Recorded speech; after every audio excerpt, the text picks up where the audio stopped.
Jordan Peterson Made Easy. The book 12 Rules for Life. Chapter 1, Rule 1. Stand up straight with your shoulders back. Two previous videos in this series have covered that book's preliminaries to Chapter 1, and I'll leave the links below. In each of these videos, I'm asking you to cut me some slack because I'm improvising to some degree on what Peterson is saying in order to try and fill in the gaps where he misses bits of explanation in order to help you to see what I think he's driving at and make it more understandable. So now on to Chapter 1, 12 Rules for Life. Stand up straight with your shoulders back. So stand up straight with your shoulders back. This chapter contains some information about lobsters. In case you do not know, much has been made by the mainstream press about Peterson studying the life of lobsters and then drawing conclusions about human behavior from these animal observations. But Peterson neglects to tell you that drawing conclusions about human behavior from animal behavior is an established method which psychologists use to understand human behavior. The world contains a vast library of psychology books and also articles in scientific psychology journals. And within that, there's a huge amount of literature written on what we call comparative psychology. And this is the field which studies animal behavior with the eventual aim of drawing conclusions about human behavior, comparative psychology. In other words, Peterson is talking from an evidence base. He's not giving mere opinion. He's not restricted to telling you what he thinks. Many people get lost in the white noise of what they think, which may often be fairly shallow opinion picked up from the talk of those around them. And shallow people may just listen to others and repeat or echo what they say, known as living in an echo chamber. They don't take responsibility, a big theme in Peterson, to inform themselves from a reliable evidence base, such as a book or article written by someone known to be an authority in that field. But Peterson is passing on to you real, reliable, authentic evidence. It's important you know this about him. So Peterson has evidence about animals, lobsters, for example, staking out their own territory, and defending it against other lobsters. And we've known about this territorial aspect of animal behavior for decades. And Peterson quotes evidence dating back as far as 1921, when these animal behaviors were described. So while we're talking about animals, Peterson focuses on a familiar thing we all probably know a bit about, and that's pecking order, or dominance hierarchy is the term Peterson uses from the literature, and that's an example of his use of academic jargon, which is not always necessary and may reduce the clarity of his message. So Rule 1, Chapter 1, stand up straight with your shoulders back, unpacks pecking order behavior in animals, to start with quite a bit written on lobsters. Now, why lobsters? Peterson does not spell this out for you, and I'm not a zoologist, but Google tells me lobsters do not have a brain. Despite not having a brain, lobster behavior is more complex and subtle than you would imagine coming from a brainless creature. So Peterson goes on to summarize research which describes some of these quite complex behaviors. For example, lobsters meet one another when out exploring, and they show a wide range of defensive and aggressive behaviors. There's winners and losers in territorial disputes. So even in this lobster community, without brains to guide them, scientists have observed a pecking order amongst lobsters. There's a top lobster and subordinate lobsters in any lobster community. Simply put, this gives them a way of organizing their social interactions with each other, and lobsters cannot choose to not have a pecking order. It's automatic. It's inevitable.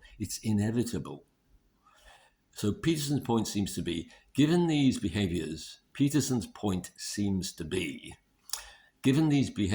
do not come from a brain, they're built into the lobster's nervous system. And by built in, Peterson probably means lobsters do not learn these behaviors. They simply do them automatically. For example, lobsters know how to behave when meeting another lobster, even if they've never met a lobster previously. They just know. This knowledge is in them from the start of their lives. They don't have to learn it.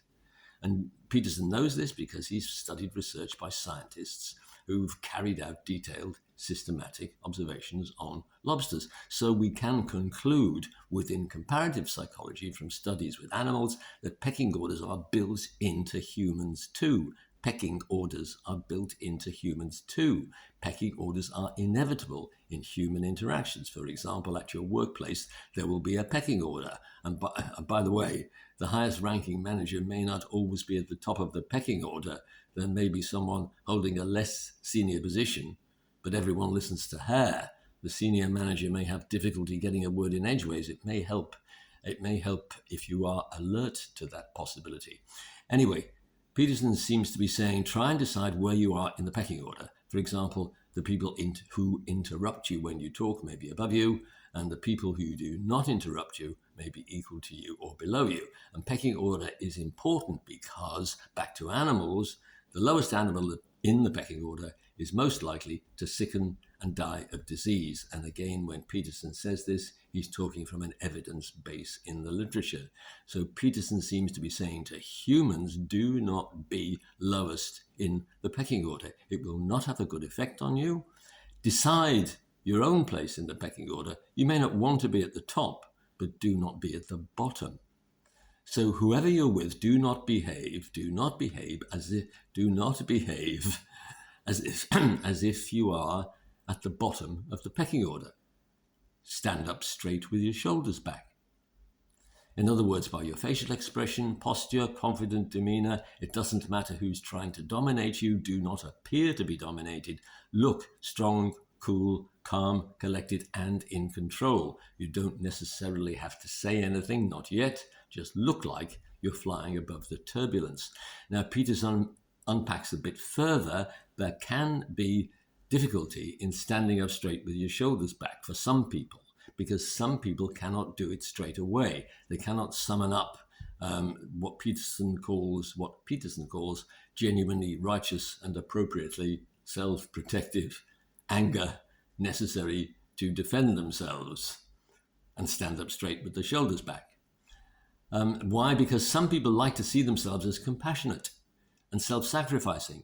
They think that means they should not assert themselves. They may think they have value in appearing submissive.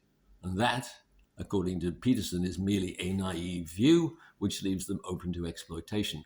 So back to Peterson's examination of lobster studies. If you're low down a pecking order, you're low on serotonin. And the conclusion for humans is, if you're low on serotonin, you're less confident, less happy, you have more pain, more anxiety, more illness. So staying with humans, stand up straight with your shoulders back.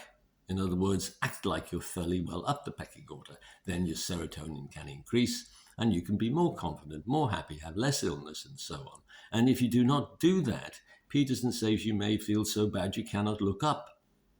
You cannot aspire to things. You can only look down the pecking order. When you look down all the time, you can go into a downward spiral and make a bad situation worse. Stand up straight with your shoulders back is responding to a challenge, not bracing yourself for a catastrophe.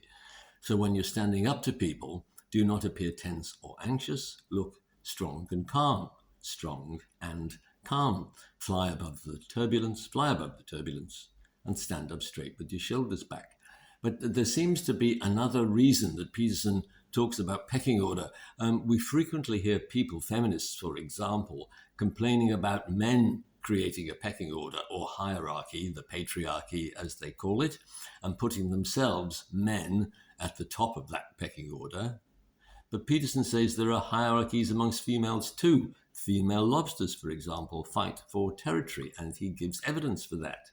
Some say that right-wing politicians create a hierarchy with rich people at the top, but there are well-known left-wing hierarchies, historically and currently, in the government of some countries. So Peterson's conclusion is that organisms, animal or human, will always create pecking orders or hierarchies to live in. Do not believe those who tell you that it is men or right-wing politicians engaging their brains and choosing to create a hierarchy. Hierarchies do not arise from the human brain. They're not a man thing. They're not a right-wing thing. Hierarchies are a human thing and an animal thing, and they are inevitable amongst humans and animals. They are embedded in us. We cannot avoid them or imply they're created only by bad people. We have to find a way of living with hierarchy. We have to find a way of living with hierarchies. Stand up straight with your shoulders back.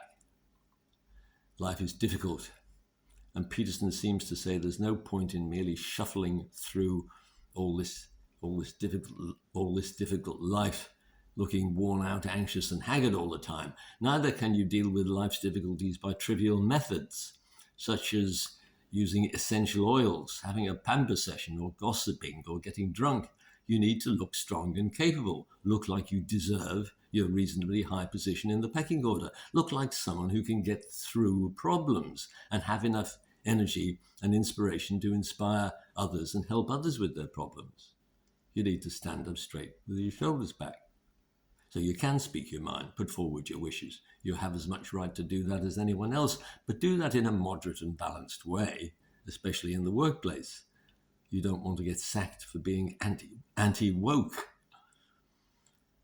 You don't want to get sacked for being anti-woke. So when you stand up straight with your shoulders back, according to Peterson, your conversations will flow better, you will engage better with others, and good things will happen to you, he says. So this is the main theme of the first chapter. There are related themes, but let's keep it simple, or as simple as possible. So stand up straight with your shoulders back is a clear and concise guideline which Peterson has arrived at by looking at and boiling down a lot of evidence from the literature. He's not saying something that's just popped into his head. He's giving you a robust and authentic message which you can use as a rule to live by. So the next video, if you want it, is Chapter 2, Rule 2. Treat yourself like someone you are responsible for helping. Please let me know in the comments below if you want me to do a video of that chapter, and click subscribe, which is free of course, to be notified of it. And if you would like to read something along similar lines to Peterson, but maybe in a simpler style, you might try my book, Men Fall in Love and Women Make Plans. It's a problem solver for men, Western men, about how to relate to women. The UK link to my book is given below. Otherwise, just type Men Fall in Love and Women Make Plans by Anthony Mersey into Amazon search. You have to type in the author's name and the title to get it to come up. And thank you for watching.